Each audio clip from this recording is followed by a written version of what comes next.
Welcome to The Impossible, where we empower others to face the impossible, inspire them to be impossible, and motivate them to do the impossible. I'm Matt, and I am back this week, and I'm very excited to dive deeper into this discussion that Austin has led for several weeks, that we've continued on together in some of our most recent episodes, and one that we will continue for quite some time to come. And that's this idea of the impossible mind, as we've called it. Yet it expands beyond so much more than just our mind. It expands to our spiritual state, our emotional state, and heavily impacts even our physical state. But at the root of all of that is the ability and the power of the mind to grow and to be strengthened and to be molded and adapted the same way we can mold and adapt our physical bodies to become more resilient, to grow in strength, to grow in size, to grow in capacity, to grow in bandwidth, and most of all, to grow in control. Now, I don't want this to sound like some kind of control freak fanatic of wanting to be in complete and total absolutism of everything in my life, because that could not be further from the truth. We have to become very good at exhibiting the very highest level of control over the things we can actually control, largely ourselves.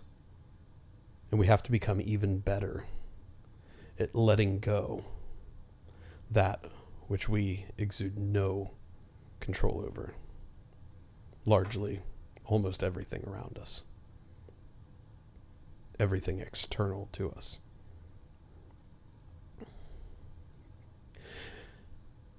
And we say that, and we dive deeper into this topic, because as we go through our lives and as we face increasing challenge and discover increasing opportunity and potential in the face of these challenges, these impossibles, we realize more and more that our greatest sense of control comes in what would seem to be the simplest ability to control ourselves. Yet, while this pursuit, this answer is quite simple, it is in fact one of the most difficult journeys and paths we could ever choose to embark upon.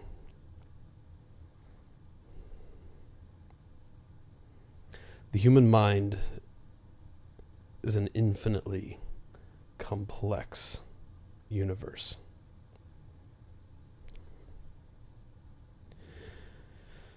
It holds within it the power to manipulate our own physical state, our emotional state, our spiritual state. And in doing so, it has the ability to shape the reality around us. And when I say that, I don't mean that we are going to magically change the way things are. We're not going to shift one state of matter into another. But we can shift our perceptions of them. And really, how we perceive the world around us is exactly how the world is to us.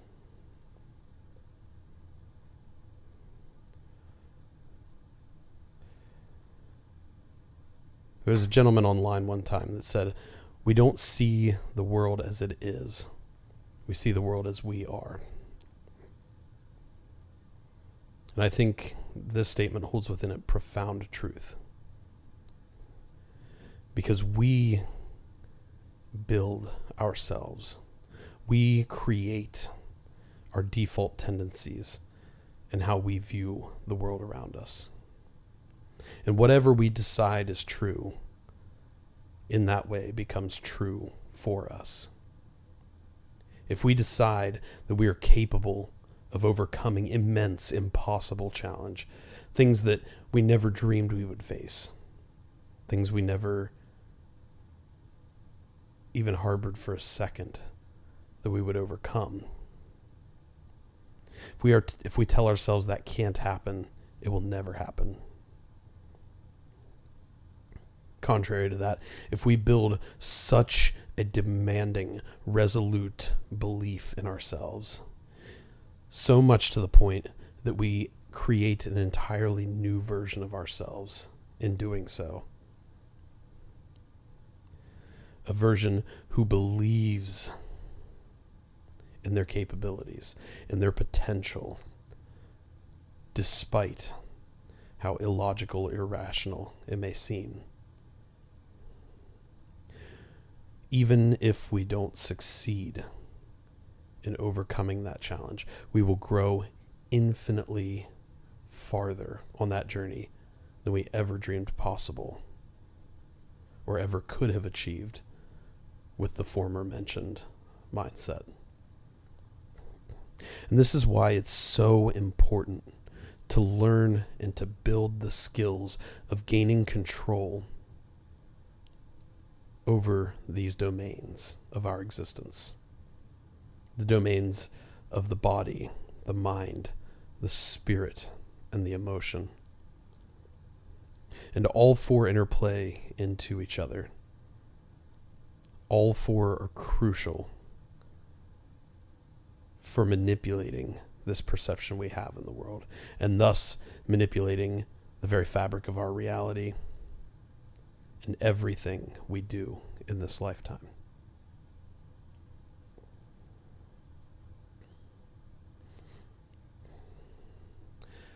There's so often a belief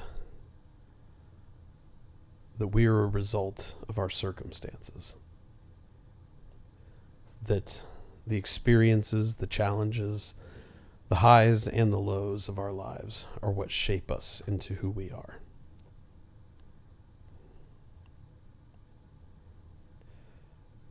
But I think that's not entirely true.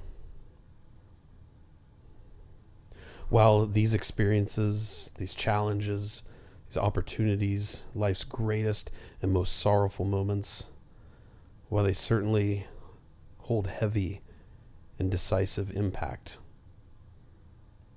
on who we are and who we become, we alone ultimately make the decision of exactly what kind of impact that will have on us. Based, again, on how we perceive each of those situations.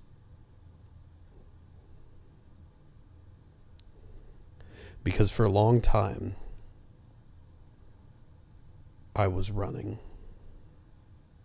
I was running away from who I'd become, from who I was afraid I might still be.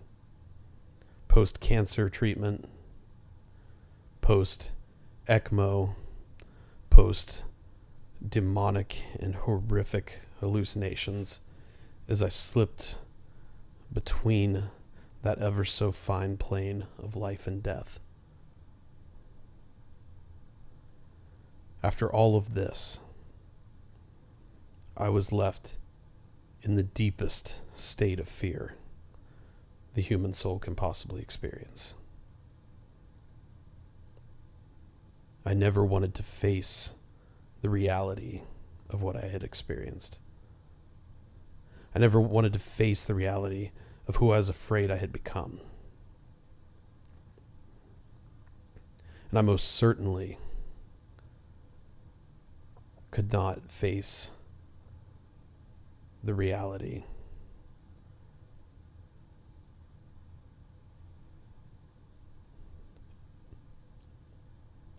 of what I had witnessed and experienced.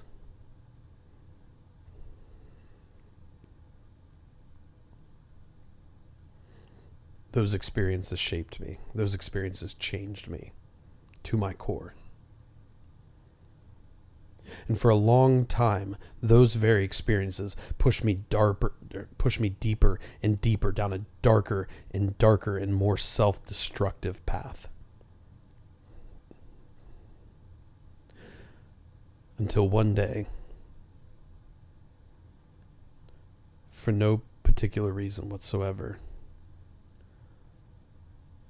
I changed my path slightly. That slight change in direction grew and built and became the completion of something I had once deemed entirely impossible for me. And upon that victory, my eyes were opened. And I realized it no longer mattered who I'd become, who I might be. It no longer mattered what I had seen, what I had witnessed, what I had felt, what I had experienced. All that mattered to me was who I knew I could become. The impossible version of myself I knew I could build.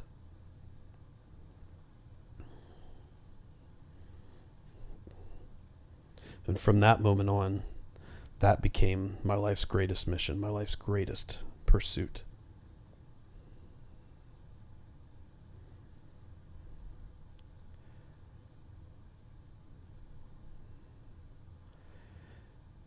But what's so interesting about this is that the experience had not changed. All the horror of everything I was running from in my former life was still the same, was still there, was still ever present with me every single day of my life. Nothing had changed except my own perception of it. I no longer perceived this as something that made me weak, made me broken, as something I needed to run away from. Instead, I began to perceive it as something that could give me strength. I developed compassion and a deep sense of admiration and respect for that kid I was, who endured some of life's greatest horrors, who fought through with a smile on his face and came out the other side barely alive, but alive.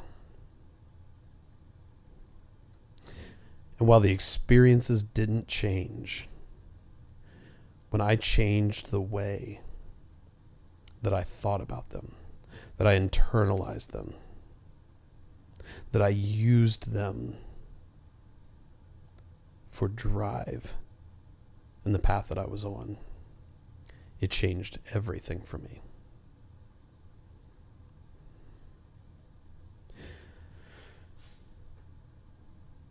And it is the greatest proof in my personal life that we can take any experience, any challenge, any impossible we've faced, and we can use it for a near infinite number of outcomes. But chief amongst those,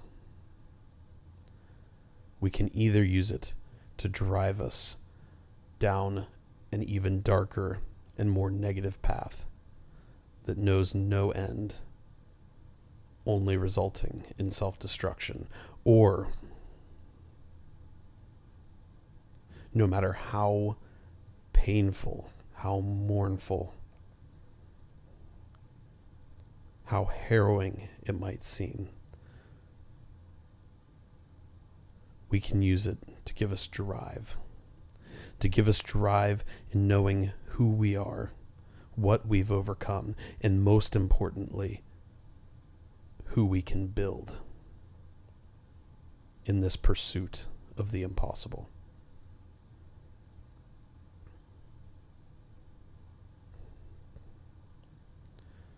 And learning to do that, as with everything else we discuss on the show is once again a skill.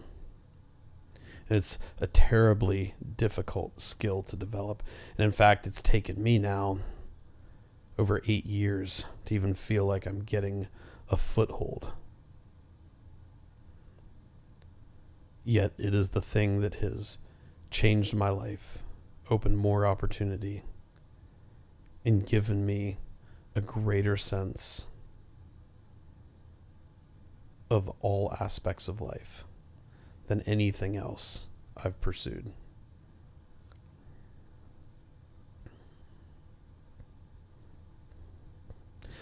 We can take these experiences and we can build this kind of positive drive from them.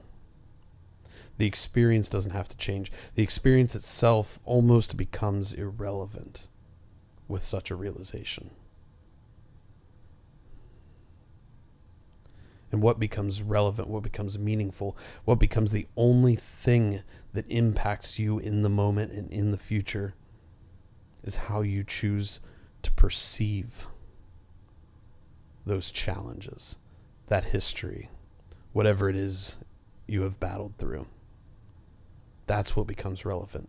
That's what becomes the impact for the rest of your life, whether you choose it to be or not. It will either control you and drive you down a more negative path, or you can slowly, over time, learn to control it, to build your own strength in your mental capacity, your emotional control, your spiritual strength. And you can create a reality around these most harrowing of circumstances that actually becomes a place of solace for you. Solace not in what happened or what you experienced, but solace in knowing that you have battled through these darkest times, and you can, and you have, and you will create strength from it. Create immeasurable, impossible strength from it.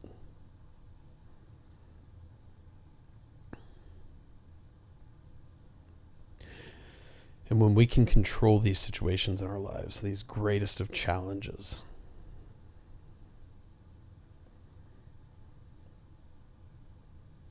not only does it give us the control over how we perceive the world and thus our own reality, it gives us control over those 4 domains we discussed of body, mind, spirit, and emotion. And gaining control in each of those areas will positively impact every pursuit of your life, every goal you chase, every single thing you build, every relationship you hold in high regard,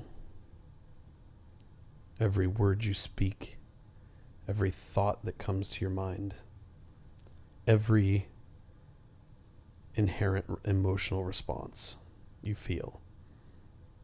You will be able to guide these things and so much more towards default settings that will allow you to act and to think and to feel in a predetermined manner that you know will build not just yourself, but everyone around you.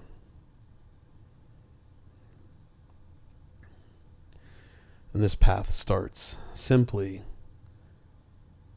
in the realization and the acceptance that we have the ability to control these domains. And it goes so deeply against the narrative we hear. We're taught that we're victims of our emotions. We're victims of our thoughts. We're victims of our circumstances. And we certainly can be. If you believe that you are a victim, you are a victim. But there's no nobility. There's no helping others. There's no creating a beautiful, purpose-driven life full of passion and drive and forward growth and movement. None of that exists in the embrace of victimhood. And even though it is the mind and the emotions and the spirits and sometimes the body's natural reaction to want to accept and embrace this victimhood, because it absolves us of blame, it absolves us of guilt, it absolves us of the responsibility of our lives.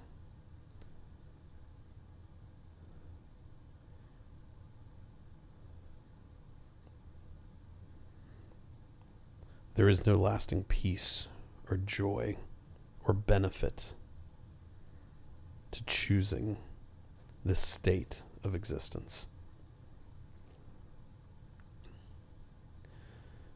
Because when you allow yourself to fully embrace a victim mentality, you relinquish all responsibility. And in doing so, you relinquish all personal power. If you allow yourself to be absolved of all responsibility for any of your actions or any of the circumstances you've influenced or could have influenced, then you give up your ability to change them. Most importantly, you give up your ability to change yourself.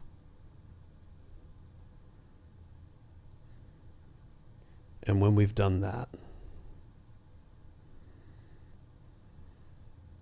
we've given up all control over ourselves, over our lives, and over the way we perceive reality.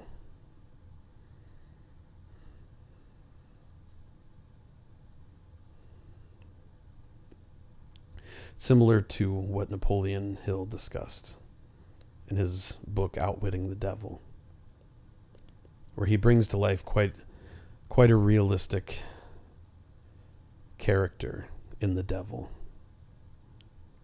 Yet he exists entirely within our minds and within our conscious, haunting us, begging us to give into the path of least resistance, of weakness, of victimhood. And he taunts us and tempts us with easy outs and freedom from our responsibility, freedom from our control, freedom from our own personal power.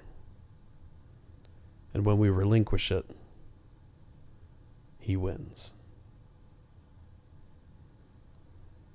But even if you're in a state of having relinquished all personal power, having given up responsibility, having embraced victimhood, there is no point in which you go so far that you cannot turn around and retrace your steps to start in a new path, a new direction, a new pursuit for life. We know this because Austin and I have both been far down this path of negativity and victimhood and self-destruction, where we viewed all of our challenges, all of our pain, all of our suffering, all of our problems in life as being the responsibility, the fault of someone else, something else. And it wasn't until we came to grips with the reality that we alone are responsible for how we perceive these challenges in life. And in doing so, we alone are responsible for how they impact us and allow us to impact others. It was when we came to that realization that we were finally able to take the first steps in crawling out of that pit of darkness, that path of self-destruction, toward building that highest version of ourselves, that impossible version of ourselves, that version that could not or would not have existed otherwise.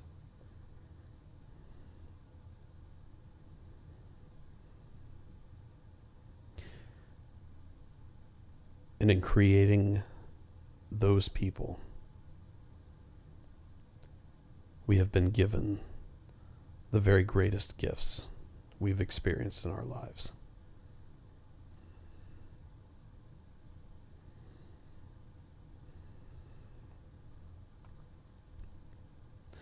So don't go through life. Don't go through each day, each moment, no matter how insignificant it seems, whether it's the commute on the way to work, the line at the coffee shop, the passive conversation of colleagues in the hallways.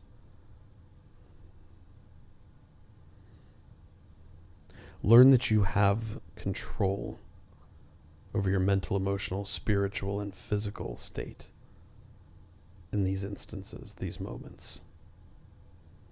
You can direct your thinking. You can direct what you feel. You can ultimately, in doing so,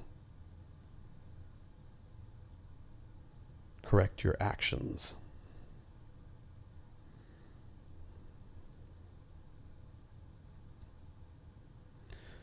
You have the control over this. Yes, it's a skill. Yes, it's an impossibly difficult skill to build and to learn and to grow. But why would we assume that we can build and strengthen and create and mold and adapt the body to a near infinite number of stimuli, yet forsake the same potential of the human mind and the human spirit and the human emotion? I know that this potential exists. Austin knows that this potential exists. And so many of you know that this potential exists. Because we've had the beautiful opportunity to witness it from you firsthand.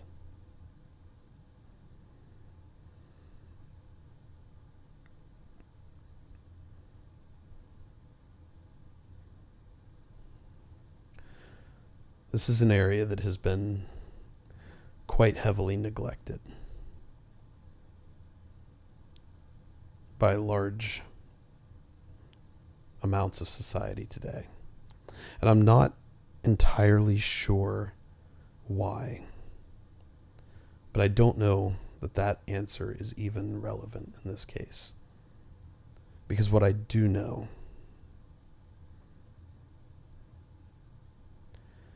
is that this pursuit, this path, this purpose is going to be the greatest work of passion that Austin and I will grow and develop and spread for the rest of our lives. Because we know of its power and its potential and its ability to impact and change us, and we know it can do the same for so many others. And helping us all to step further away from this victim mindset, this victim mentality, and embrace our own responsibility for our lives and those whose lives we affect.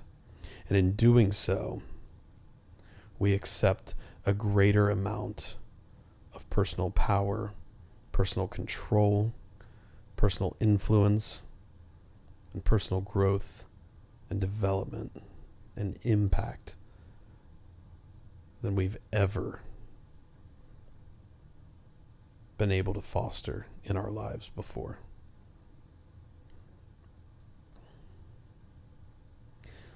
So we're going to keep diving down these paths and these topics of how to exhibit greater control over your mind, body, spirit, and emotion, so that we can all learn to construct those impossible versions of ourselves in the face of life's greatest challenges.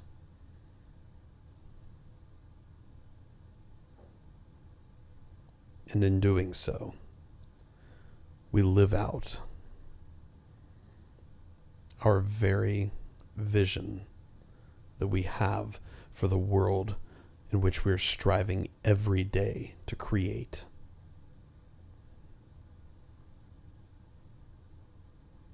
And it is our greatest wish, our greatest hope, and our greatest blessing that you would join us in this vision.